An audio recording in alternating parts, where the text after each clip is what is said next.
Politique, après plusieurs retards à l'allumage, le gouvernement accélère en 2021 son chantier consacré à la lutte contre les discriminations.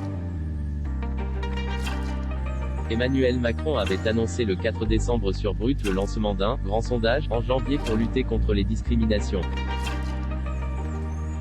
Il est désormais accessible à tous en ce 8 avril 2021. Après la mise en ligne en février d'une plateforme pour signaler les discriminations subies, ainsi qu'un numéro d'appel, le 3928, pour être accompagné dans les démarches par la Défenseure des droits, c'est une consultation citoyenne qui est lancée ce jeudi sur le sujet des discriminations. Sécurité, santé, emploi, logement. Disponible sur un site gouvernemental, cette plateforme est divisée en plusieurs thèmes comme le logement, l'emploi, l'accès aux services publics, aux soins de santé, au transport ou encore aux loisirs. Le sujet des violences policières et des contrôles aux faciès, particulièrement attendu et à l'origine de cette initiative, est prévu dans l'onglet « Sécurité ». Au sein de chaque thème, les dispositifs existants sont rappelés par le gouvernement ainsi que ses propositions pour améliorer la lutte contre les discriminations. Chaque citoyen est invité à évaluer si les premiers ont pu réduire les discriminations, si les seconds paraissent utiles ou à faire une proposition.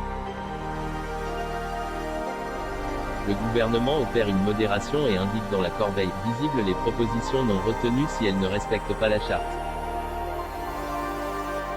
Chaque citoyen doit s'inscrire préalablement sur le site avant de pouvoir participer. Des ateliers sont également prévus mais aucun n'était encore disponible jeudi matin pour s'y inscrire ou en prendre connaissance. Dans leur vidéo de présentation, les ministres Elisabeth Moreno, chargée de la lutte contre les discriminations et Marc Fesneau, chargé de la participation citoyenne rappellent les 27 discriminations reconnues par la loi comme le handicap, l'origine, le sexe, l'orientation sexuelle, l'engagement syndical, les croyances. Pendant 2 mois, les idées seront recueillies sur cette plateforme, avant une présentation au Premier ministre. Les auteurs des 20 propositions les plus approuvées seront invités à échanger avec des membres du gouvernement.